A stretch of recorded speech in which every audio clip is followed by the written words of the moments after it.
إلهو إحسان بدنو أرحم الراحمين لهبو أدونكا غيان أهي أبالكو مجدي كرو أودنا أدايسكاله furaha wanaagga inantaydii waxaan ahay nin u socda da'da 50 jirka oo waxaan ka gudbay da'da dhalinyarnimada sidoo kale waxaan macsalaameeyay riyooyinkayga iyo dhalanteedkayga intaasi kadib anigu waxaan ahay qof soo arkay wadamo badan waxaan la kulmay dad aad u fara badan taasi oo aan ka dhaxlay khibrad iyo waayo aragnimo erayadan saxda ah iga dhageyso oo aan gambasho lahaynin oo ka timid da'dayda iyo khibradayda oo aadan weligaa cid kale ka maqlin wax badan waan qornay oo aan dadka ugu yeernay inay akhlaaqdoodii toosiyaan oo gabi ahaan la baabi'iyo fasahaadka oo lala dagaalo shahwada la dagaalankaasi waxa aan ku jirnay ilaa ay khalimaantii naga khalalaan carabkuna uuna daalo waxna maanan ka bedelin dadka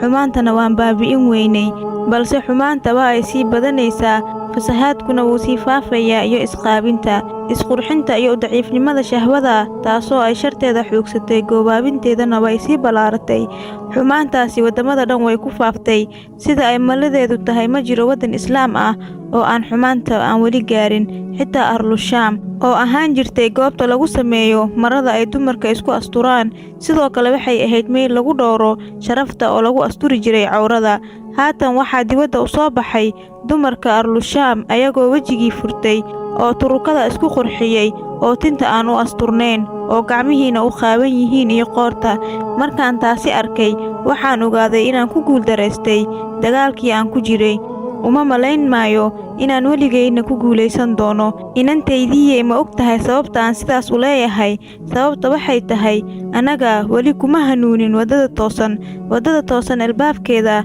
rag haddaanu nahay anaga ma garanayno laakiin albaabkaasi adiga ayuu hortaada ku yaalaa inantaydii furihiisana gacantaada ayuu ku jiraa haddii aad aaminto inuu jiro albaabkaas oo aad ku dadaashid inaad guda gasho xalkeenna waa uu toosayaa talaabada koowaad waxaa xaqiiqo ah inuu yahay ninka kan talaabada koowaad u qaado dhanka dembiga ama xumaanta dumarka talaabadaasi koowaad ma qaadaan ebedna ma aysan qaadin hase yeeshee haddaadan adiga ka ogolaan muusan qaadin talaabadaasi mar kale daciifnimadaadii hadduusan arki lahaynin muusan xoogsadeen adiga ayaa u furay isagana waa uu galay waxaad ku tidhi tuuga soo dhowow marka uu ku xadayna waad dhabantumatay kuna qaylisay iyo badbaadiya dadoo waa liixaday laakiin haddii aad ogaan lahayd inay ragga oo idil in ay yihiin yeeyo adiguna aad tahay ri'da waad ka carari lahayd dhammaantooda waadna iska ilaalin lahayd sida uu baqiilka iskaga ilaaliyo tuuga yeyga waxa uu ri'da ka rabaa hilibkeeda keliya ninkana wuxuu adiga kaa rabaa shayga kugu qaalisan oo ay geerida kuu dhaanto inaad weydo shaygaasi wuxuu doonayaa dhowrsanaantaada oo ah sharaftaadii taasoo aad ku faantid oo aad owgeed ugu nooshahay kalsooni gabadha nolosheeda waxaa u xanuun badan inuu nin si xaaraan ah ku bikra jibiyo waxay ka xanuun badan tahay boqolaal jeer oo ay ri'da ku weyday nafteeda iyo hilibkeeda haa wallaahi waan kuu dhaaranayaa ha aaminin waxa ay sheegayaan ragga qaarkood marka ay ku dhahayaan waxaan aragnaa keliya akhlaaqda iyo wanaagga sababta ay kula xiriiraan ay tahay si walaaltinimo iyo saaxiibtinimo waa been wallaahi haddaad maqli lahayd dhalinyarada marka ay keligood fadhiyaan waxa ay ka hadlaan waad ka nixi lahayd dhoolacaddayn kasta uu kuu dhoola caddeeyo ninka iyo sida dabaxsan uu kuula hadlo ama wanaag uu kuu muujiyo waa mid uu xaggaaga kaga diyaarsanayo sambaati wuxuu ku raadinayaa qaabka uu kugu soo dhowaan lahaa oo keliya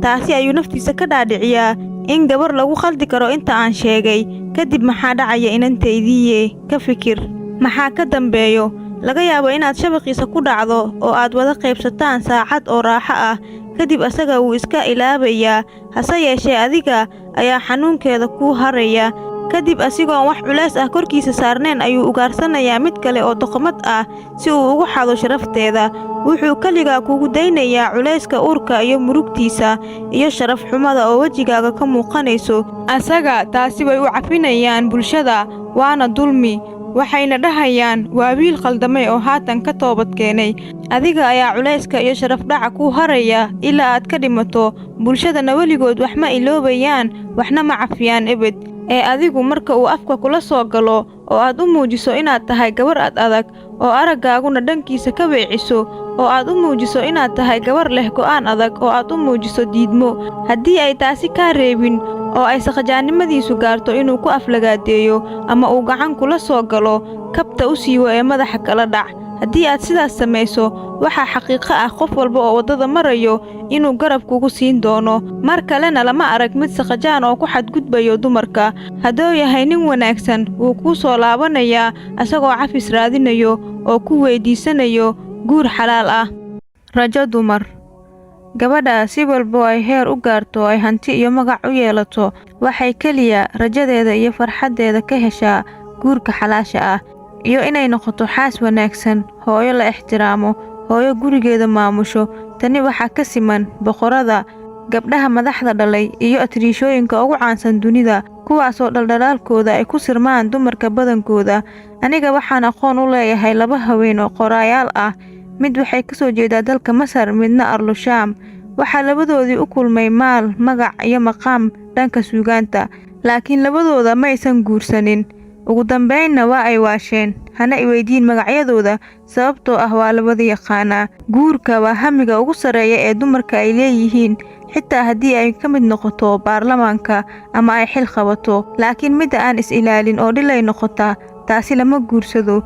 Ninka oo ku sasabto gabadha fiican inuu guursan doono, haddii ay xaaraanta ka ogolaato, waxaa xaqiiqo ah marka uu ka macsiyeysto inuu ka tegayo. Marka uu guurka diyaar u noqdana, wuxuu guursanayaa gabar fiican oo asturan, sababtoo ah raalli kuma noqonayo in carruurtiisa hooyadood inay ahayd dhilay. Ninka si walba ha u ahaado faasiq ama macsiilow, haddii uu suuqa shahwada uu ka waayo gabar oo sharafteeda iibinayso oo u noqonayso waxa uu ku ciyaaro, haddii uu waayo gabar dhilay ama gabar doqomad ah, taasoo ogolaanayso inay kula noolaato diinta Ibliis ama shaydaanka iyo nolosha ariga oo waddooyinka isku fuula, haddii intaba uu waayo, wuxuu raadsanayaa mid uu xalaal ku guursado.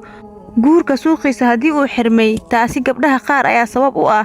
Haddii aysan jiri lahayn dhilooyin, guurka suuqiisa muusan xirmeen, dhilaynimadana suuqeeda muusan noqdeen sida uu maanta yahay. Maxay u shaqayn la'yihiin gabdhaha dhoorsoon inay la dagaalaan balaayadan? Idinka ayaa mudnaantaasi leh oo awoodi kara oona og daawadeeda, sababtoo ah dumar ayaa isla tihiin, waadna is afgarataan, waadna fahansiin kartaan gabdhaha fasahaadka ku jira in ay iyaga dhibanayaal u yihiin. Sidaas waxaa samayn karaa gabdhihiina, kuwa dhoorsoon, kuwa wanaagsan, kuwa is ilaaliya iyo kuwa diinta barta. Guri kasta oo ka mid ah guryaha Arlushaam waxaa ku nool gabdho oo gaaray da'dii guurka oo aan weli la guursan, sababtoo ah dhalinyarada waxa ay heleen xiriir qoto ah oo ay kaga maarmeen guurka xalaasha ah. Laga yaabo arrintan oo kale caalamka oo dhan inay ka jirto. Talo waalid ee gabdhahaygiiyow, idinka abaabula koox gabdha ah, kuwa wax qora, kuwa wax bartay, kuwa macallimiinta ah iyo kuwa jaamiciyiinta ah, si aad ugu soo celisaan kuwa laga lumiyay waddada toosan. Ilaaha lagu cabsigeliyo. Hadday alle ka cabsan, cudurku cabsigeliya. Haddaysan cudur ka cabsan, xaqiiqda iyo runta u sheega. Waxaad ku leedihiin, waxaad tihiin gabdho da'yar oo qurxoon, sidaa darteed ay dhalinyartu idin soo raadinayaan oo ay idinku dulmeeraystaan. Hase yeeshee, da'da dhalinyarnimadu iyo quruxda ma aha kuwa waara, oo goormaa la arkay adduunyada wax ku waaray? Misna gabar da'daydii iyo quruxdaydii aan isbedelin. Sidee ayuu xaalkiina noqon doonaa marka aad gaboobdaan oo aad isku soo aruurtaan oo wejigiina koduuto? Yaa idin daryeelayo maalinkaasi? Yaa idin soo raadinayo? Ma taqaaniin cida daryeesho islaamaha gabooba oo karaameeya oo ixtiraama? Waa carruurtooda iyo kuwa ay sii dhaleen. Halkaas ayay islaanta gabowday ay boqorad ka tahay, ilmaheeda iyo ilmaha ay sii dhaleen dhexdooda, halka ay midda sharafteeda ku cayaartay. Waa taqaaniin waxa u dambeeya. Waxaan magaalada Brussels, caasimadda Belgium, ku arkay inaga oo taagan isgoos. Gawaarida markay inaga istaageen, dadkii ay waddada goynayaan, waxaan arkay haweeney duq ah aan socon karin. Waxay doonaysay inay waddada goyso, balse lugaha ayaa cuslaaday. Gawaaridane muddo 40 ilaa 45 sekin ayay ka istaagayaan. Ayadana ma aheenin qof sikiman waddo ku goyn karto. Gawaaridii ayaa waddada loo furay. Haweeneydii waddada dhexdeeda ayay weli maraysaa. Markaas ayaan dhalinyartii nala socdeen midkood ku iri, orod ee haweeneyda caabi. Sidoo kale waxaa nala socday saaxiibkayga al-ustaad Nadiim Dabyaan, kaasoo degnaa magaalada Brussels muddo ka badan 40 sano. Waxa uu igu yiri, ma og tahay inay haweeneydu ay ahayd gabadha ugu qurxoon deegaankan, ragga xilligeeda jiray waxay ahaayeen kuwa waxa quluubtooda ku jira iyo jeebkooda u daadiya si ay ugu guulaystaan deymo ama taabasho ay jidhkeeda taabanayaan. markii ay gabowdayna oo ay quruxdii dhammaatay cid doonaysa ma jirto inay gacanta ka qabato. marka su'aasha waxay tahay, ma la isbarbardhigi karaa macaansiga yar iyo xanuunka aad hadhow la kulmi doontid? bilowgan oo ay dhalinyartu isu sheegaan waxaa tahay oo ay saf ku soo galayaan, miyaad ka doorbiday nolosha wanaagsan? mana u baahnidiin tusaalooyin kale, waayo indhihiina ayaa marag idin ah.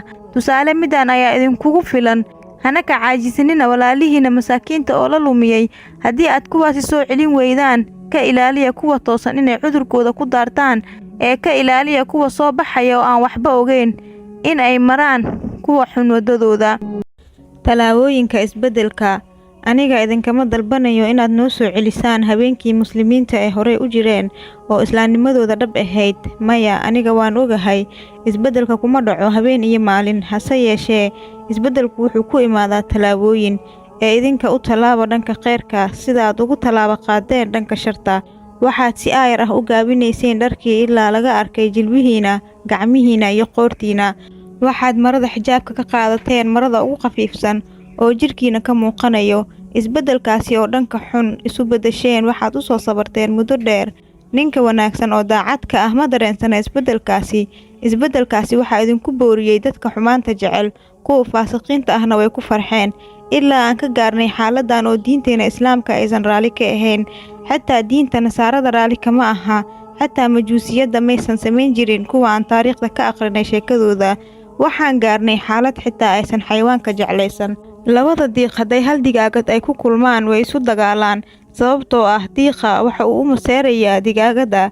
halka aad xeebaha iskandariya iyo bayruud waxaad ku arkaysaa rag muslimiin ah oo aan u maseerin xaasaskooda oo muslimiinta ah inuu arko nin ajnabi ka ah. dumarkaasi xeebaha jooga waxaa la arkayaa jirkooda oo idil, keliya waxay daboolayaan farjiga, duburka iyo labada naas ibtooda. cawrada intaas ayay u yaqaanaan. sidoo kale kalaabyada habeenkii lagu caweeyo oo aaminsan yihiin dadka qaarkooda inay tahay ilbaxnimo.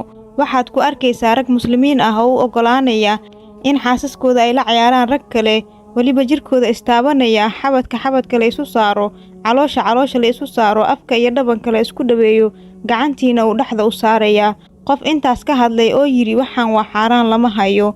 jaamacadaha waxaad ku arkaysaa dhalinyaro la fadhiistaan gabdhaha muslimiinta ah, kuwaasoo wejiga u furan yahay oo aan asturneen. waalidiinta dhalay gabdhahaas raalli ayay ka yihiin. tusaalooyinka noocaani aad ayay u fara badan yihiin. dhaqamada noocan oo kale ah hal maalin laguma burburin karo, si degdeg ah uma beddeli karno, balse waxaan u baahannahay inaan u laabanno waddada saxda ah. waana waddadii aan ku gaarnay xumaanta. haatan laabashada way nagu dheeraanaysaa, laakiin waxaa xaqiiqo ah qof aan marin waddada dheer inuusan heli doonin waddada saxda ah. haatan aan ka bilowno la dagaalanka isdhexgalka oo ay isdhexgalayaan ragga iyo dumarka. sidoo kale wejiga la daboolo. midda wejiga haddaysan dhibaato ka imaanaynin haweenayda, wejiga way furan kartaa. taasi waxaa ka daran waxaan ku magacaawno xijaab. marka la joogo arlushaam, kaliya wuxuu asturayaa jirka qaar ka mid ah, waxayna u tolayaan qaab uu jirka quruxdiisa lagu soo muujiyo, waxayna ku damacgeliyaan dadka eegayo. wejiga oo aan la daboolin sidaan ognahay ma ahan xaaraan, laakiin waa inuu ahaadaa sidii alle ku uumay oo aan wax lagu qurxin. hase yeeshee waxaan aragnaa inay wanaagsan tahay in la daboolo. haddii fidno laga cabsanayo, waxaa waajib noqonaysa in la daboolo. midda isdhexgalka haddaan u soo laabanno, wejiga haddii la daboolo xitaa taasi ma laasimayso inaan nidhaahno haddii wejigeedu daboolan yahay way dhexgeli kartaa ragga aan maxrimteeda ahaynin. sidoo kale uma bannaana in haweenayda ay soo dhawayso ninkeeda saaxiibkiisa ama inay salaanto hadday waddada ku aragto. waxaa kaloo anshaxa ahaynin gabdhaha jaamiciyiinta ah in wiil isku kalaas yihiin ay gacanta isku salaamaan ama ay sheeko dhex marto ama waddada ay isla maraan, misena imtixaan ay isla diyaariyaan oo ay gabadhu hilmaamto inuu alle ayada ka dhigay dhadig uu asagana ka dhigay lab, oo alle uu ku abuuray labada jinsi inay isku baahdaan. ayada awood uma lahan, isagana awood uma lahan inay taasi beddelaan. xataa dadka arlada ku nool si wada jir hadday isku garabsadaan ma beddeli karaan abuurista alle iyo dareenka uu nagu abuuray. sidoo kale lama simi karo rag iyo dumar, lama baabi'in karo rabitaanka ka dhexeeya labada jinsi. ilbaxnimo khaldan kuwa u naadiya sinaanta iyo isdhexgalka inuu yahay ilbaxnimo. Waa qoom beenaalayaal ah, waxay beenaalayaal ku yihiin arrinka ilbaxnimada. Waxay ka doonayaan kaliya inay dherjiyaan baahida dareenkooda iyo inay ku raaligeliyaan fikirkooda khaldan iyo inay naftooda ku qanciyaan macaansiga ay ku eegayaan dumarka qaqaawan iyo waxyaabaha kale ay ka rajaynayaan inay ka helaan. Hase yeeshee awood maysan u helin inay soo bandhigtaan waxay naftooda jeceshahay oo waxay ku dadeen erayo qurux badan oo saameyn leh sida horumar, ilbaxnimo, fanka, nolosha jaamacadda iyo reer magaalnimo. Hadallo noocan ah oo maran oo aan xambaarsaneen wax akhlaaq ah oo bilaa macno ah oo aan ku tilmaami karno gurbaanta ay u isticmaalayaan bulshada. Waana beenaalayaal sababtoo ah reer galbeedka ay ku daydaan oo ay raacaan wadadooda. Xaqana ma arkaan ilaa ay reer galbeedku shaabad ay ka saaraan. Xaquna ma aha midka ka soo horjeeda baadilka ee xaqa waxay u arkaan midka ka yimaado xagga reer galbeedka sida magaalooyinka Paris, London, Berlin, New York iyo wixii la mid ah. Xitaa hadduu noqdo ciyaarta daansiga, isqaawinta, isdhexgalka jaamacadaha iyo asturnaan la'aanta garoomada ka dhex dhaca iyo isqaawinta ka dhacdo saaxilka. Waxay dadka ka dhaadhiciyeen baadilka inuu yahay mid ka yimid Al-Azhar iyo Al-Amaabi, labadaasi hay-ad oo bariga ku yaal, iyo masaajidada islaamiga ayay ku tilmaamaan inay baadil yihiin, iyo sharafta, hanuunka, dhowrsoonaanta, daahirinta qalbiga iyo jirka. Yurub iyo Mareykan dhexdooda sidaan maqaaladaha aan ka akhrinay oo aan ka wareysanay dadka aaday dalalkaasi, waxaan ka ogaanay inay jiraan qoysas badan aanan ogoleen isdhexgalka xitaa haddii aanan ku dhaqmin dhaqankaasi. Paris dhexdeeda waxaa laga helayaa waalidiin aan u ogoleen gabdhahooda inay la socdaan wiilal, misena aan u ogoleen inay isla aadaan shaleemooyinka, xitaa uma ogola inay daawadaan filimaanta iyo riwaayadaha qaar. Waxay u ogolaadaan kaliya riwaayad iyo filin oo ilaalinaya akhlaaqda suuban.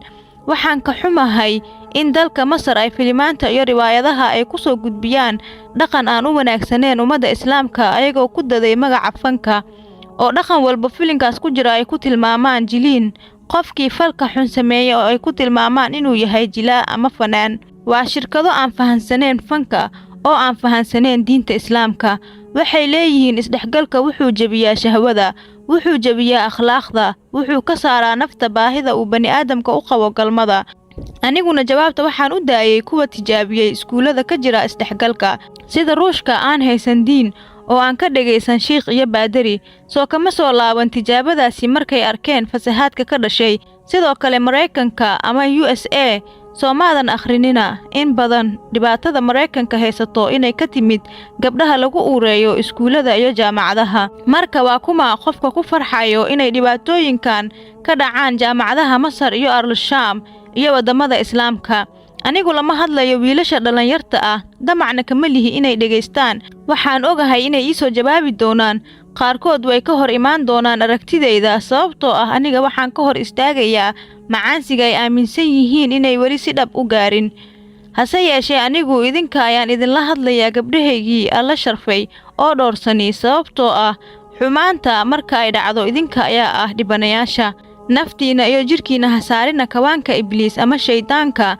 Ha dhagaysanina hadallada kuwa qurxiya nolosha isdhexgalka ayagoo ku dadaya erayada xuriyad, reer magaalnimo, horumar, fanka iyo nolosha jaamacadeed. Kuwaasi oo jecel nolosha noocaasi ah waa kuwa aan lahayn xaas iyo caruur. Waa kuwa aan kala jeclayn xaaladiina sida ay noqon doonto, balse ka fikiraya kaliya macaansiga iyo shahwada. Anigu waxaan ahay aabo gabdho dhalay. Aniga marka aan idin difaacayo waxaan difaacayaa gabdhahayga. Aniga waxaan gabadhayda la doonayo ayaan idinkuna idinla doonayaa oo wanaag ah. Dardaaran waalid, waxyaabaha ay qoladaasi ay hayaan kuma jiro wax gabadha u soo celinaya sharafteeda oo luntay. Sidoo kale uma soo celin karaan karaamadeeda oo ka luntay. Gabadha hadday mar qura kufto ma heli doonto qof gacanta ka qabanayo ama dhulka ka istaajinayo, ee dhammaan waxay xaggeeda u soo cararayaan quruxda ay leedahay awgeed. Taasina waa inta ay qurxoon tahay. Quruxda hadday tagto ayagana way tegayaan. Waa sida eeyaha marka laf loo tuuro, lafta inta hilibka ku dhagan yahay ayay haystaan, mar hadday hilibka ka dhameystaan way ka tagaan. Tani waa waanadayda oo aan kugu waaniyay inantaydiyey, ayada ayaana wanaag ah. Ha dhagaysan hadal kale ee ogow in sharaftaada aysan ku jirin gacanteena oo ay ku jirto gacantaada. furaha lagu toosin lahaa dunida gacantaada ayuu ku jiraa haddii aad naftaada toosiso kadib toosnaantaada ayaa ummadda ku toosinaysaa